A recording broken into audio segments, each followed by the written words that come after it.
So in studying Srila Prabhupada's books, teaching Srila Prabhupada's books, just reading Srila Prabhupada's books, or distributing Srila Prabhupada's books, one of the most important and amazing and interesting and incredible is his book, Nectar of Devotion. So we're going to be looking today at, well, what is the Nectar Devotion and what makes it so amazingly incredible. We know that Srila Prabhupada produced this Nectar Devotion very early in the movement. And he wanted all the devotees to read it. He wanted all the devotees to read it in depth, to study it, and also to distribute it. But when we go through Nectar Devotion, which we'll be doing shortly, we'll go through an overview of what is in the Nectar Devotion, we will probably be astonished at the degree of depth into very intimate and esoteric subjects of Krishna Bhakti. So the most astonishing thing to me about the Nectar of Devotion, even more so than Krishna book, is that Srila Prabhupada was making this very high level of philosophy and Leela available to his disciples and to the general public, practically speaking, from the beginning of his movement. And that's really amazing. I mean, when we think about the fact that Srila Prabhupada often would caution about delving into very high subjects prematurely. I mean, it was something that he repeated a lot because Srila Prabhupada had seen personally in India and, of course, heard from Srila Bhaktisiddhanta Saraswati and Srila Bhaktivinoda Thakur that those who delved into such topics prematurely ended up causing a disturbance.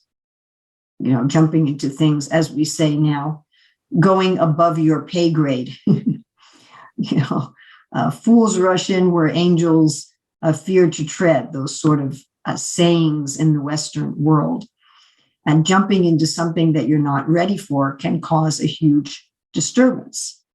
At the same time, Srila Prabhupada was not only making that available, but very much desiring that we do dive into it. So how is that? And again, it's not just for devotees. Let's look at it in terms of the devotees. Then we'll look at that in terms of the public. Then we'll look at how Mahaprabhu was teaching these things to Rupa and Sanatan, how Rupa Goswami took these teachings from Mahaprabhu and greatly expanded it, all based on Shastra. And then, as I said, we're going to look at the structure of the Nectar Devotion itself, just very briefly. So for the devotees, so the Nectar of Devotion, which is, of course, a summary study of the Bhakti Rasamrita Sindhu of Srila Rupa Goswami, it gives a step-by-step guide and an overview guide of how to engage in Bhakti Yoga. How do you be a devotee? What do you do?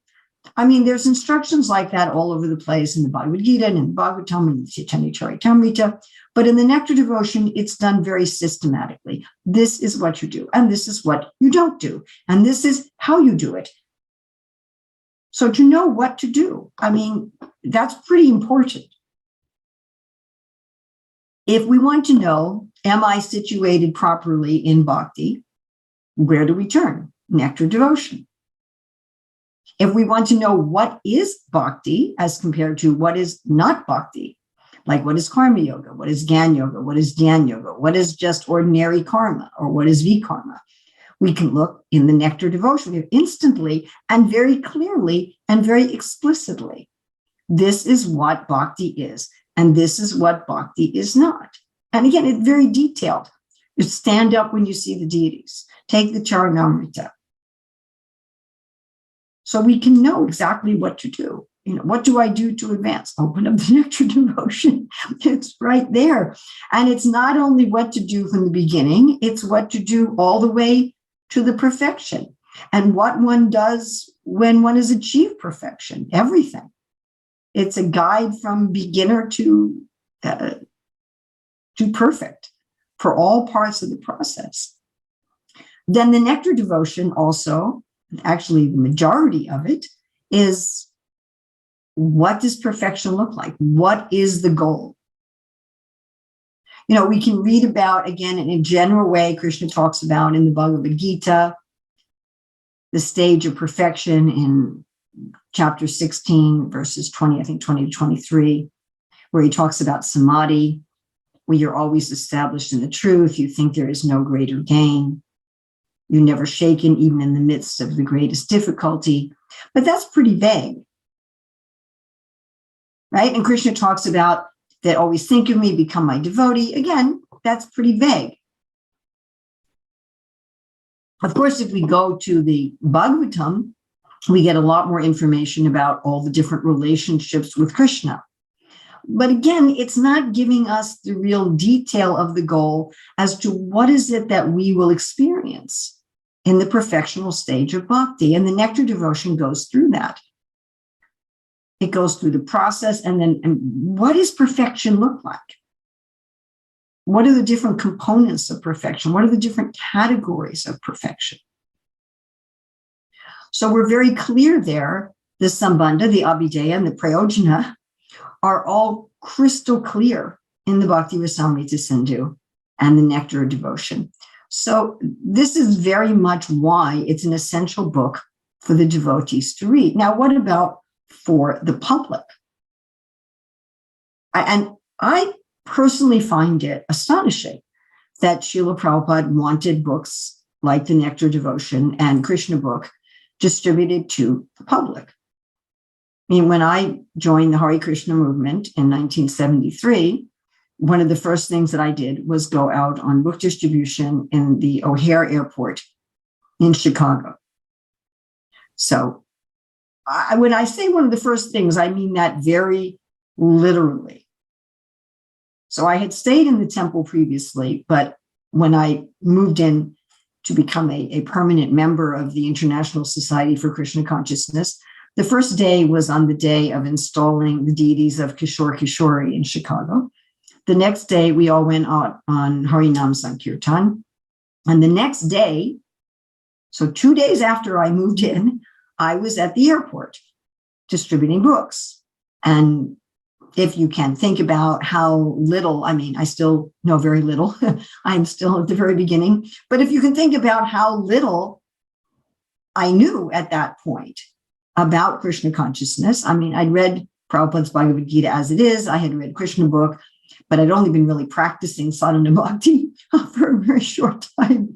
And there I was distributing Krishna book and Nectar Devotion to the general public.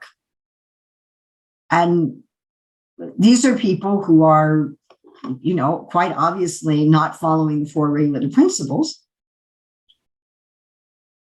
I mean, they're having illicit sex, they're taking intoxication, they're eating meat, they're gambling. Their lives were often not at all pious in any way. Many of them were not showing any interest in God at all. I mean, it's like nothing. And still, we were giving them this book on this is what you do. You stand up for the Rath Yatra card and you take the Charanamrita and you put on tilak.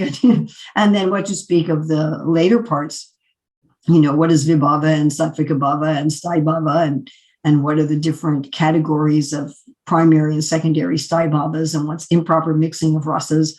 And we were giving this to, what we would say in America, Joe Schmo, any just a person, some random person, I guess anyone who had enough money to buy an airplane ticket or who had a relative who could buy an airplane ticket, and they were taking them to the airport. And it wasn't even just at the airports. I mean, we were going out in parking lots and on the sidewalks of the cities and really just giving this book to anyone. So why would Srila Prabhupada do that? Why would Srila Prabhupada take such an advanced and definitely very esoteric book, such as Nectar Devotion, Krishna book, and have us give them to literally everybody and anybody. And my conclusion on that comes from a statement Prabhupada makes in the Bhagavatam, where there's a description of the spiritual world. And Srila Prabhupada says that one should be captivated by this information. And this understanding of mine as to Srila Prabhupada's motives, not that I can know Srila Prabhupada's motives, but my understanding is very much related to Rupa Goswami's description in the Bhakti Rasamrita Sindhu of what is the qualification for taking up pure devotional service. And he says the qualification is you have some taste, you have some interest, you have some attraction. He also says one should not be too attached or too detached, but that one has some attraction. Ravinda Prabhu told the story of how Tamal Krishna Maharaj and Vishnu Janand Swami were going traveling and selling Prabhupada's books and doing kirtan. So they would set up at a university or in a park, a city park, and they would have a kirtan. And any of you familiar with Vishnu Janand Maharaj, they'd be very melodious kirtans, with tambura and maybe even a sitar and harmonium and so forth. And so they'd be on a madras on the ground. And so they'd have this very beautiful melodious kirtan. And then they would distribute prasadam and very first-class prasadam. And then they would walk around the people sitting at the park or whatever, the campus, and would say, did you like the music? Did you like the food? And if they said, yeah, it was all right, then they'd move on. And if the person said, yeah, it's really special, then they would stop and talk to them and engage them more in Krishna consciousness. So it's like that. You pick up Nectar Devotion and you're reading right away about how it relieves you of all material distress and gives you all auspiciousness. And Sandra Ananda gives you incalculable happiness. And people are going to say, wow, I'd like that. I'd like to, because these are the motives, right, for people taking up Krishna consciousness, as Krishna explains in the Bhagavad Gita. You want material happiness, or you want freedom from material distress, or you're curious, or you're already Brahman realized and you want to go further. So we don't have that many, Brahman realized people walking around. But of the first three categories, there's quite a lot. People are curious. Or people are like, yeah, I'd like to be happy. Or man, I'd like to stop being distressed. And that's right there in the beginning. One of the most powerful, in my opinion, pieces of writings that Srila Prabhupada produced is the preface to the Nectar Devotion. It's something that I've read. I've read the Nectar Devotion itself many times, but I've read the preface far, far more. I don't know, 50, 60 times I've read the preface, and I could read it thousands of times. And that's not actually part of the Bhakti Rasamrita Sindhu itself. The Bhakti Rasamrita Sindhu summary study starts with the introduction to Nectar Devotion. But in the preface, Srila Prabhupada writes about rasa in a general sense, that rasa is the taste, the enjoyment that drives us on in whatever we're doing. And that it behooves us then to recognize that every single thing we do is a search for pleasure. Everything. Even the things we do that we wish we could stop doing, even our bad habits, whatever that may be. If it's a little bad habit like just sulking or, procrastinating, or if it's a big bad habit like breaking one of the regs or whatever bad habits a person is, or criticizing devotees, we're always trying to get some rasa out of everything that we do. The so-called positive things that we do, and even the so-called negative things that we do. And once we understand that I'm really looking for rasa, then we can say, well, where would I find the most satisfying rasa? And this is just such a profound thing to say. And Prabhupada also talks about how love is inherent. It's one of the differences between something that's living and not living. My phone here, it's not living, and I guarantee my phone does not love me. It really doesn't care about me at all. It has no emotions. If I turn it on, okay, I'm going to turn on my phone. It doesn't say, wow, thank you for using me. And he does it. Whereas somebody who cares about me might say, oh, Urmila, thank you for calling me, or thank you for coming over, or thank you for seeing me. But my phone doesn't feel like that. My phone doesn't, if I leave it in my room and take a walk, it doesn't say, why did you leave me in your room? I'm feeling separation from you. This love is the symptom of life. And it's fascinating. Prabhupada talks about how even a tiger has some love. And we see this in the tiger's affection for its mate, and especially the mother tiger's affection for the cubs. But we see this even in plants. I mean, there's a book I finished not that long ago called The Secret Life of Trees, and how trees communicate with each other underground. And for example, if you come and cut down a tree and there's just a stump, the other trees will feed that stump underground, even though that stump has no leaves to maintain it. And so after some time, the stump may be able to shoot up a new branch with leaves on it because the other trees have been taking care of it. So this love exists, this propensity to love exists even in lower forms of life.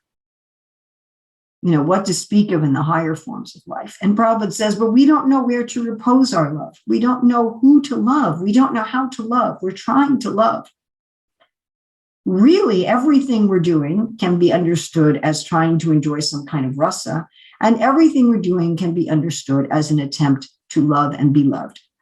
And why are both of those things true? Because rasa can only be experienced when there is love. And this is so beautifully explained in the southern, western, and northern oceans of the Bhakti Rasamrita Sindhu.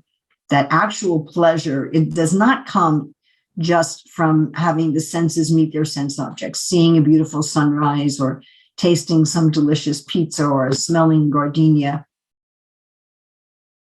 That's not really the source of rasa. The source of rasa is loving and being loved. And the only way we experience satisfying rasa is to love the perfect person who is Krishna, and to feel that we are loved by that perfect person, which is Krishna. So right there in the preface, Srila Prabhupada's giving something that every Joe Schmo, that every person, every single living being who has at least human intelligence. I mean, this is obvious even in an animal, like someone's dog or cat, but they can't comprehend it. You can't go to your cat and talk about rasa. But anyone who has at least human intelligence can read the preface and say, wow, that's right. That's actually right. That's the essence of everything. And how attractive is that? Religion in the world has kind of a bad reputation for being about some angry, jealous God, who's very unreasonable, a very unreasonable, angry, jealous God. I mean, the descriptions of God in most of the world religions are almost like an abusive parent, that if you don't do everything that I say perfectly all the time, I'm going to make you suffer torture for all of eternity. Now, you'd be arrested. Your kids would be taken away if you did that. So that's most people's view of God. Or they'll just say, general, God is love. But Srila Prabhupada is giving us, as I say, right there in the preface, which is his work. That's not part of the summary study. What does it mean to know God and to love God? And how does that come to the essence of everything we want? And then a person will read that and go, yes, I want that. It's like the preface is like an advertisement. Nowadays they make trailers for books and movies, and right. If you want to read this book or watch this movie, here's a little glimpse. So the preface is like that. It's like a little trailer for the Bhakti Rasamrita Sindhu, for the Nectar Devotion. Here is how you're going to find everything you want, the essence of everything you want. And so why not give that to everyone, even though it's for sure that the average person will not understand intellectually a lot of the nectar devotion. I mean, that's for sure. A lot of things will just like, oh, they won't really get it. But still, it will be attractive. And they'll say, I want to get this. I want to understand it. I want to take a look at some quotes from Srila Prabhupada about reading the nectar devotion. All right, so I'm going to read through some of these. Cultivation means practice, and the great acharyas have given a routine we can cultivate. For instance, the Nectar of Devotion by Srila Rupa Goswami deals with the cultivation of devotional service. And this book, which we have translated, has been very well received in European and American universities. So this I take as significant, that Prabhupada wanted the nectar devotion to be used in universities. Bhakti Rasamrita Sindhu, the nectar devotion is the actual science of bhakti. Bhakti is not sentiment. It is a great science, and we have to learn it scientifically. It is not that we have to wait for another life to cultivate devotional service. We can read the nectar devotion, live with devotees, rise early in the morning to attend Mangalarti, study Vedic literature, take prasad, and preach Krishna consciousness. So this is in the teachings of Lord Kapila for verses 25 to 26, which means it was given in a lecture. So here we have a lecture on nectar devotion given in 1970. So we have published our nectar devotion. So every one of you should read this nectar devotion repeatedly. The whole substance of Vaishnava philosophy and activities, everything is there. So every one of you read this nectar devotion once, twice, thrice. And here's one from another lecture, Nectar Devotion, 1970, Los Angeles. So these things, one after another, everything is clearly explained in this nectar of devotion. So each chapter you should read very carefully. And if you cannot understand, read it repeatedly. Don't all of a sudden, reading 1 or 2 page, immediately question, Prabhupada, what is this? What is this? What is this? Go on reading and the answers will automatically come. So this valuable book is now published. You should take full advantage. So the next is from an initiation lecture in 71. You will read all these things in our book, The Nectar Devotion and Bhagavad Gita. Also, you should read all these books. The next one is from 1972.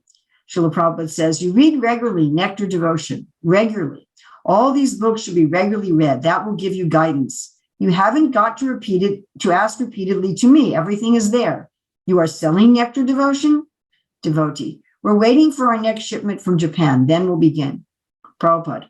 These 4 books will give you all guidance. Krishna, Nectar Devotion, Bhagavad Gita as it is. And what is that? Upendra. Teachings of Lord Chaitanya. Prabhupada. All guidance. This is from a lecture of Nectar Devotion, 1972. My Guru Maharaj, Bhaktisiddhanta Saraswati Goswami Maharaj, he used to advise to read Bhakti Rasamrita Sindhu everyone after initiation. At least he advised me. So this Bhakti Rasamrita Sindhu is very important as study book for the Vaishnavas. It is the science of devotional service. And people are, in Western countries, taking interest. In the Temple University, it has become a textbook in the religion class.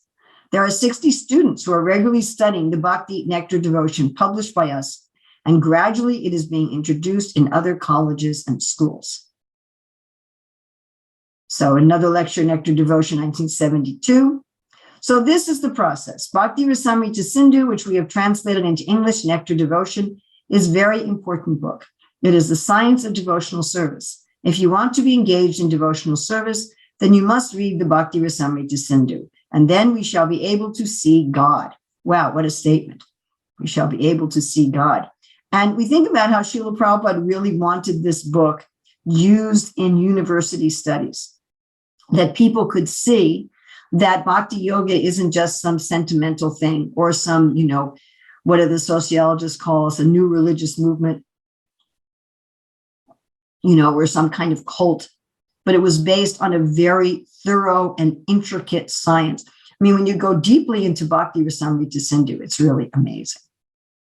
So where does this come from? Where does Bhakti Rasamrita Sindhu and Nectar Devotion come from? Well, it comes from Sri Chaitanya Mahaprabhu teaching Rupa and Sanatan. Now, what fascinates me, and I've never found anybody who can explain this, is that most of what we find in the Bhakti Rasamrita Sindhu is in Mahaprabhu's instructions to Sanatana Goswami rather than in Mahaprabhu's instructions to Rupa Goswami. So that's something I've never quite been able to figure out. But of course, the Lord also does instruct Rupa Goswami for 10 days in Prayag. We find a lot of the topics of the Bhakti Rasamrita Sindhu throughout the Chaitanya Charitamrita in discussions. We were just observing Hera Panchami, which is where the goddess of fortune servants arrest the servants of Lord Jagannath. And there, Swarup Damodar is speaking some of the topics from Bhakti Rasamrita Sindhu and some of the topics from Ujjwala Nilamani. So these books of Rupa Goswami, the Bhakti Rasamrita Sindhu, and a companion book, Ujjwala Nilamani, one finds at various places throughout the Chaitanya Charitamrita, not even when Mahaprabhu is instructing either Sanatan or Rupa, but if he's just having discussions like with Ramananda Roya or with Swarup Damodar. But on the whole, Rupa Goswami got these instructions from Sri Chaitanya Mahaprabhu. And then, having received these instructions from Sri Chaitanya Mahaprabhu, he greatly referenced the Vedic literature on theater. So, what are the aesthetics of theater? And how does one experience rasa or taste or enjoyment in theater? And he then applied those with some adaptations to Bhakti Yoga. So, what does this mean for us? It means that the nectar of devotion in the Bhakti Rasamrita Sindhu is coming from God himself, Sri Chaitanya Mahaprabhu, explaining what is the science of loving God. Wow. And explaining it to one of his most intimate associates in a very detailed way. I mean, this is, of course, what we get in a general way in the Bhagavad Gita. But in the nectar devotion, we're getting it on a much higher level.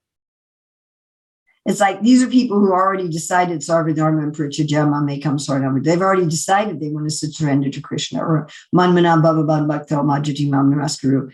They've already decided they want to always think of Krishna, become his devotee, and all right, well, now how do you do that? So we say that Mahaprabhu exemplified that coming as a devotee, that Krishna was saying, be my devotee. All right, well, how do I be your devotee? We can look at the devotees, and then he comes himself and says, here, I'll show you how to be my devotee. And so Mahaprabhu was like that, showing us how to be his devotee, but also giving us this guidance. Here's how you start off being a devotee. Here's how you're a devotee on a spontaneous platform. Here's how you really develop all the different components of rasa. And then he's asking his devotee, Rupa Goswami, to put this into a book and codify it. And then Srila Prabhupada is taking this and delivering it to us in a summary form. Now, Rupa takes it a step further than that. He doesn't just take what Mahaprabhu's taught him, and he doesn't just take from Bharat Muni and other Vedic scholars on rasa and theater, but you find that throughout the Bhakti Rasamrita Sindhu, and you see this also in the Nectar Devotion, Rupa Goswami is citing Shastra to back up every single thing that he says, every single thing. There is not one point that Rupa Goswami makes without a pramana. Nothing. And this point is very significant. I mean, I have to say, frankly, I've heard devotees classes or read devotees writings where they just make statements as if they're statements of fact. Well, it's like this, or everyone knows this, or it's an obvious fact. And they don't give any citation. They don't give any pramana.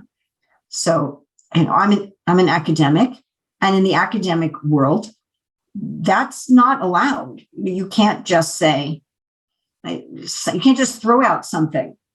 You can't just talk about numbers that you pull from the air as statistics, or you have to give some kind of reference. In the academic world, it's all going to be an empiric reference from some kind of research.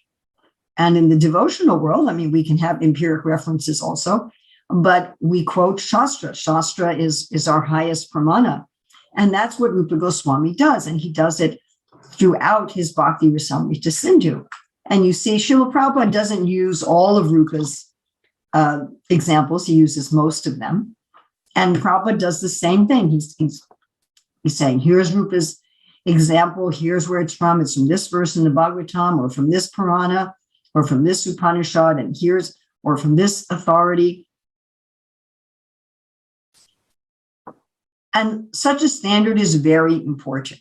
So it's not only the what of nectar devotion that gives us this example and this template, but it's the how that gives us a template of how to present Krishna consciousness. That we know that when we're presenting Krishna consciousness, or when we're trying to understand what is Krishna consciousness, everything should be with reference to Guru, Sadhu, and Shastra. Something shouldn't be out of our own concoction. Now, that doesn't mean we don't have our own realizations. We're persons, and we should have our own realizations. Now, everything that we teach should be also, part of us should be there. We're personless. At the same time, everything should be solidly based on Guru, Sadhu, and Shastra. If Rupa Goswami does that, then there's no question that we don't do that. He doesn't need to do that. He's one of the intimate associates of the Lord. He's been instructed by the Lord. He could just say, well, Lord Chaitanya told me this. That's it, Or he could just say, I realized all this in samadhi. But that's not what he says. He's very solid. And I see a tendency among our devotees to kind of swerve from this. Just recently, I saw this, two people who had written books, and they asked me to review their books, and it was statement after statement after statement of supposed fact without any kind of citation. So studying the nectar devotion also gives us a template as to what is good preaching and what is good teaching. Now, not only does everything have citations, but wow, is Rupa Goswami systematic. I mean, he's systematic to the nth degree. I mean, it might even be a little overwhelming for some people, all of his categories and subcategories and subcategories, but it's all very organized. I know devotees that go through nectar devotion and they're able to make different charts and graphs showing what is the relationship of everything. Now, that might not be obvious at a first reading of nectar devotion, but as one goes deeper, that becomes more obvious. So let's take a look now at the structure. This is just a very, very brief run through of the structure of the nectar devotion, Bhakti Rasamrita Sindhu.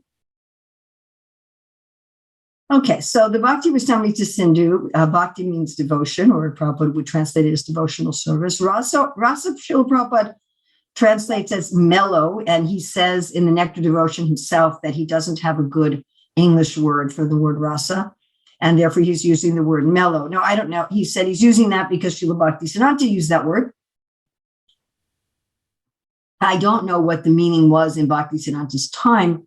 In 2022, mellow is an adjective, not a noun, and therefore really wouldn't work at all. Rasa could be better translated perhaps as relationship, but it's a very hard word, as Prabhupada writes, to translate.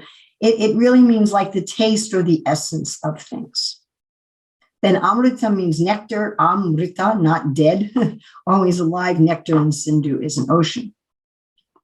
So the basic overview is there's an Eastern Ocean, a Southern Ocean, a Western Ocean, and a Northern Ocean. So in the Eastern Ocean, there's varieties of bhakti. In the Southern, the ingredients of rasa. In the Western, the primary rasas. And in the Northern, the secondary rasas. So we're going to look at each of these oceans, very just touching what they're about. So on the eastern side, which is what devotees study currently in ISKCON in the Bhakti Shastri course. So in the intro in chapter 1, there's an overview of devotion. And then devotional service and practice, sadhana bhakti in chapters 2 to 16, in ecstasy, chapters 17 to 18, and in pure love of God in chapter 19.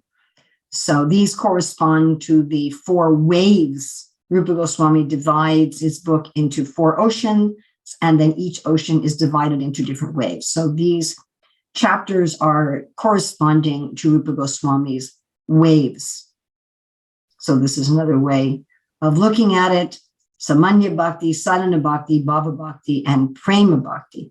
And Srila Prabhupada himself in the introduction gives this overview: a general description of devotional service, regulative principles, devotional service and ecstasy, and ultimate goal, love of God. So let's go through here with the Eastern Ocean. So in the preface, Srila Prabhupada explains, as we talked about already, love of God is the primary need of all beings. He also goes over the history of the book, its connection to Lord Chaitanya. The purpose of the book: to educate and elevate everyone to the position of a pure devotee. He talks about bhakti rasa, how it's the spiritual pleasure of devotional service, which one can taste by being trained in the science of devotional service. And he talks about rasa, which is the juice or pleasure in any activity, and how material rasa is unsatisfying and temporary. Now, in the introduction is when we actually begin the summary study. And here's the Mangalacharana. Actually, Rupa Goswami has a Mangalacharana for each ocean, briefly describing the book's content, and then the definition of pure devotional service. So one of the most important verses to know, Anyabilasita sunyam jnanakama anavatam anukulina krishnanushilanam bhaktir uttama. Yes? Or sarvapadi vinirmuktantar paratena nirmala rishikesha rishikena sevanam bhaktir uchite. So this is something, I mean, anyone who says, I'm following Mahaprabhu, I'm following Srila Prabhupada, I'm engaging in bhakti yoga, should really thoroughly understand those verses, which are explained in this introduction to the nectar of devotion. And that's the what is bhakti yoga? What is pure devotional service? That's right there in those verses. Yes? Then chapter 1 of the 6 characteristics of pure devotional service. And we talked about this before, relieving one of all miseries, kleshagni, giving extraordinary bliss, sandra ananda, being all auspicious for everyone, and so forth. And then also something that comes up over and over again in the nectar devotion, that devotional service surpasses liberation. It's so wonderful that it's above even liberation. Then chapter 2 are the principles of sadhana bhakti. So that there's sadhana, bhava, and prema, and each one of them is described, and the eligibility. Now, we talked about this already, that the eligibility for sadhana bhakti is attraction to pleasing Krishna. And the most important part is to always remember Krishna and never forget him. And that's, again, what an essential thing to understand. That practice of bhakti doesn't mean what I'm doing with my body so much. It means that why am I chanting 16 rounds? Why am I waking up early? Why am I reading the scripture? Why am I offering my food? To always remember Krishna. Okay, chapter 3, eligibility, attraction, again. And this is by the mercy of a devotee. And then Rupa Goswami is talking a lot now about Vaidhi Sadhana Bhakti, which is impelled by faith in the scriptures. And so one's qualification for taking up Vaidhi Sadhana Bhakti, in addition to being attracted to Krishna and not being too attached or too detached, is how much faith and knowledge you have in the scripture. Because if you're practicing bhakti based on your faith in the scripture, how much faith you have in the scripture is going to determine how qualified you are to practice Vaidhi Sadhana Bhakti. Then chapter 4, really a depth of being free from bhukti and mukti, being free from liberation and sense gratification. How the devotees in Vrindavan even reject the idea of liberation into Vaikuntha. Then chapter 5, that bhakti doesn't depend on anything else as bhakti. It doesn't depend on previous birth, purification through Vedic rituals, following varnashram dharma. It's not dependent on any of those. And I have to say, we find people in our Hare Krishna movement who think it does. They think, you got to have your varnashram right, or you can't do bhakti. That's not the opinion of Rupa Goswami. Why? Because bhakti is the constitutional position of the living entity. And there are people who argue with that. There are people who say, no, bhakti isn't our constitutional position. But Rupa Goswami is very clear. Bhakti is our constitutional position. Being eligible for bhakti and the process of bhakti are independent of anything else. Okay, chapter 6. Now, chapter 6, we get into this list of the 64 angas of bhakti. These are the 64 angas of bhakti, and particularly these are the 64 angas of Vaidhi sadhana bhakti. And then Rupa Goswami is giving evidence for these. So chapter 7, he takes the first 18 items, the 10 do's and the 8 do nots, and he explains each of them and gives evidence. In chapter 8, it's all about the 19th one, all about the offenses to avoid, that's a scary chapter to read. all the things you can't do. Don't offer obeisances on one hand, and, don't go into the temple in a palanquin. I haven't tried to do that one, but, all these offenses to avoid. Chapter 9 is scriptural evidence for items 20 to 42. Chapter 10, scriptural evidence for items 43 through 46. Chapter 11, scriptural evidence for items 47 to 53. Chapter 12 for items 54 through 64, with emphasis on the 5 most potent items, which are then discussed again in chapter 13. And those 5 most potent items are reading the scripture, especially Srimad Bhagavatam, living in a holy place, especially the Vrindavan Mathura area, associating with devotees, chanting the holy name and worshiping the deity, that these items are so potent that they can bring out ecstasy even in a neophyte. And then a very important chapter is 14, where, and it's very important for the devotees to understand, this is where Rupa Goswami says, hey, these things might look like bhakti, but they're not. They might look like bhakti, but they're not. And again, he talks about things like varnashram, and he talks about gyan and vairagya. Wow, actually just one devotee I know who recently took up renunciation says, I'm really hoping to increase my gyan and vairagya. And I thought, oops, you need to read chapter 14 of the Nectar of Devotion. And so gyan and vairagya come from bhakti, but gyan and vairagya, knowledge and renunciation, are not qualifications for bhakti, because neither of them involve always remembering Krishna and never forgetting him. And in fact, they can be impediments for bhakti because they can make the heart hard. And therefore, one is advised not to practice Gyan and Vairagya, but to practice Yukta Vairagya, where we use everything in Krishna's service. All right, now chapter 17 and 18 is the definition of, I must have skipped something. I don't have 15 and 16 here. Sorry. So 15 and 16 are on Raganuga Sadhana Bhakti. And chapter 15 is mostly on Ragatmaka Bhakti. What is the mood of these devotees in Vrindavan who are on the spontaneous platform? And then chapter 16 is about how to perform Raganuga Sadhana Bhakti. So once one's particular proclivity for Krishna has awakened, the way one performs Raganuga Sadhana is one meditates on a devotee, a Ragatmaka devotee who has a similar mood, and one takes up specifically items from the list of 64 angas that are favorable for one's particular mood, while still appearing externally as if one is in Vaidhi sadhana. All right, so chapters 17 and 18 are about perfection. And here's about Bhava Bhakti. So in chapter 17, how do you get to Bhava Bhakti? And this is either by sadhana or by mercy. And chapter 18 are the symptoms of Bhava Bhakti, the 9 symptoms. And what is pretend Bhava? And what is a shadow of Bhava? What is something that's almost Bhava? And then chapter 19 is about prema. So this ends this first ocean, the 16th ocean. And it's a very brief chapter. And here Prabhupada also discusses the Shraddha to Prema. Okay, going on to the Southern Ocean. The Southern Ocean now discusses the different components of rasa.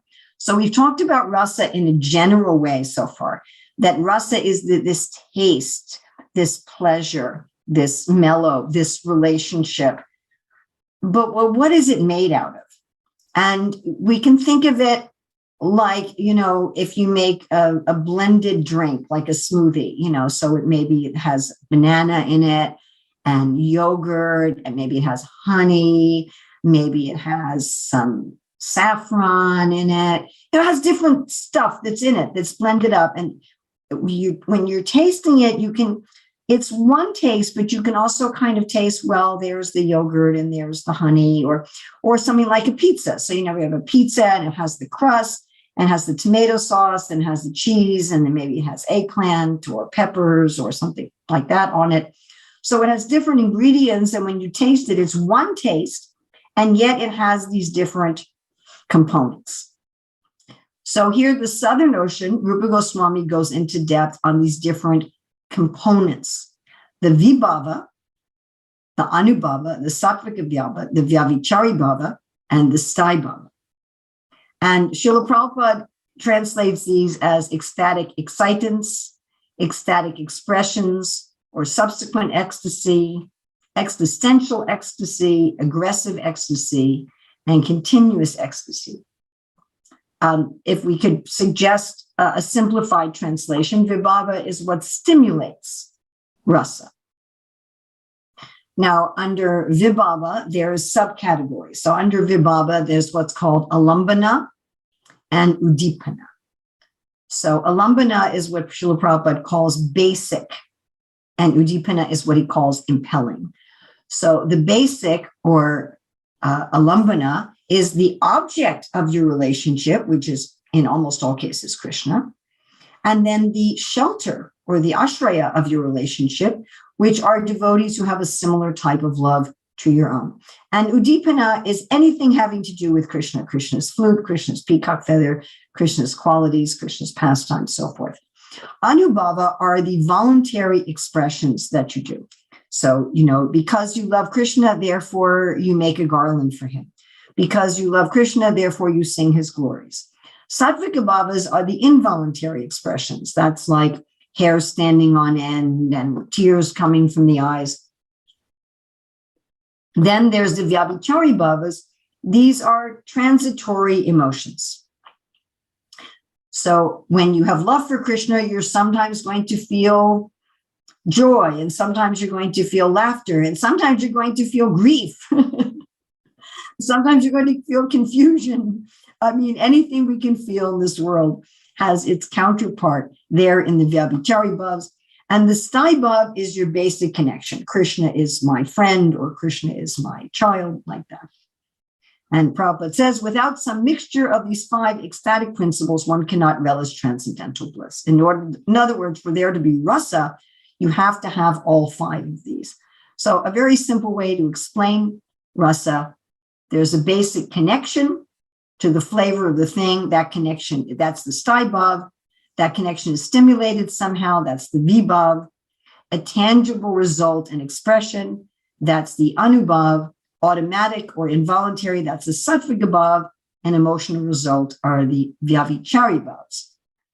So to explain this further, the sthai bhav, what type of affection you have towards Krishna.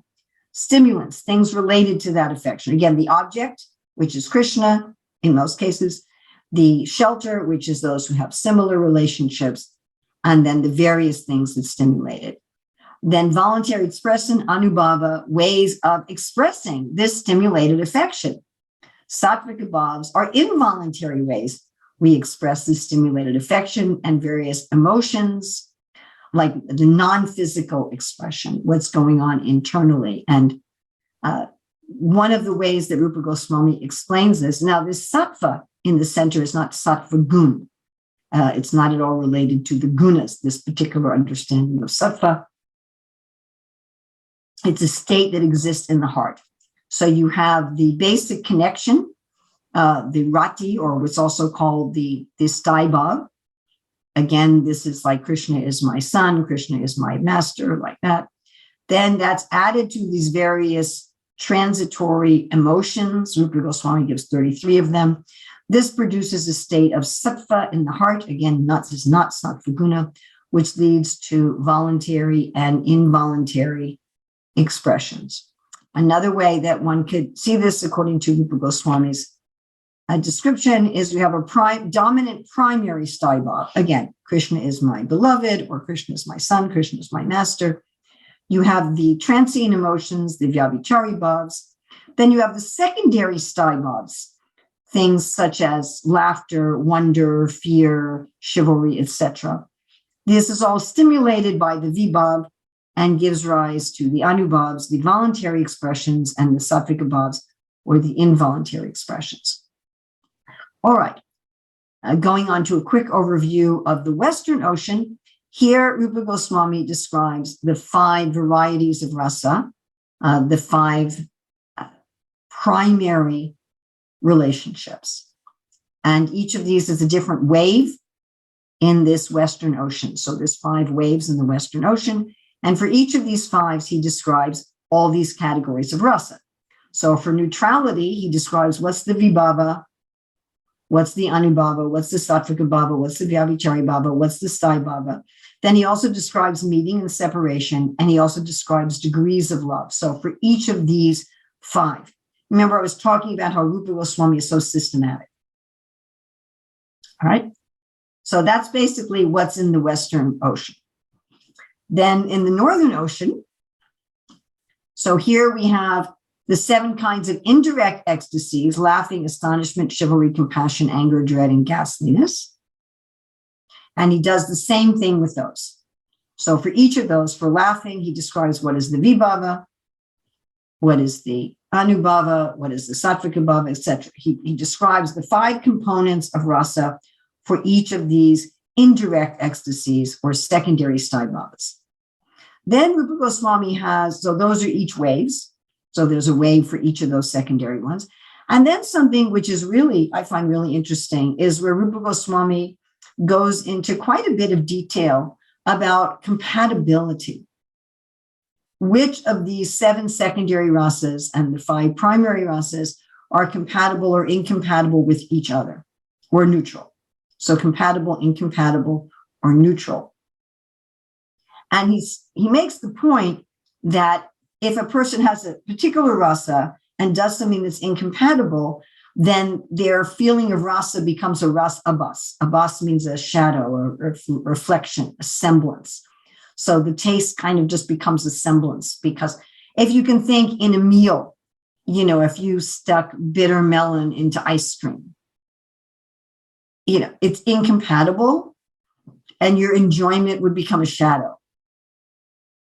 Does that, if we can follow that, I can enjoy the ice cream, I can enjoy the bitter melon. If I eat them together, I get a shadow of pleasure instead of pleasure. So, and this idea is extremely important. Srila Prabhupada wrote in a letter to my god sister Yamuna, he said, if 2 people are compatible, then they make good advancement. And if there's 200 people associating and they're incompatible, nobody makes any advancement. So this aspect of the nectar devotion, Bhakti Rasamrita Sindhu, that we need to choose what's compatible for us, and that's not going to be the same for everyone. And then Rupa Goswami also describes what looks like rasa and is not. And he touches on this previously, like with Bhava Abhas, with Sattvika Abhas, but now he's getting into it in general. So these are the 7 secondary rasas: laughter, astonishment, chivalry. Chivalry has 4 subcategories: compassion, anger, fear, and disgust. And again, each of these are discussed with their component parts, and then what's compatible, what's incompatible, and perversion. So this is a very quick run through of the Nectar of Devotion. And the Nectar of Devotion, and of course the book on which it is based, the Bhakti Rasamrita Sindhu, are well worth the reading and rereading again of all the devotees. And we heartily recommend this book, which should increase one's faith, increase one's enthusiasm, and really give one direction in their spiritual life. Our indebtedness to Srila Prabhupada for producing this book cannot even be expressed. It's such a wealth that's really not available in practically any religious tradition in the world. I mean, we have all respect for all the bona fide traditions of the world. At the same time, I think we can unabashedly say that we are very happy to be Gaudiya Vaishnavas and to have the direction from Sri Chaitanya Mahaprabhu, and to be Rupanugas, to have this direction from Rupa Goswami, and to have this gem given to us, practically speaking, in the very beginning of the movement by Srila Prabhupada. So thank you so much for giving me the opportunity today to speak just a little bit about the Nectar devotion. And maybe I'll go pick it up and read it right now. Thank you very much. Srila Prabhupada Ki Jai.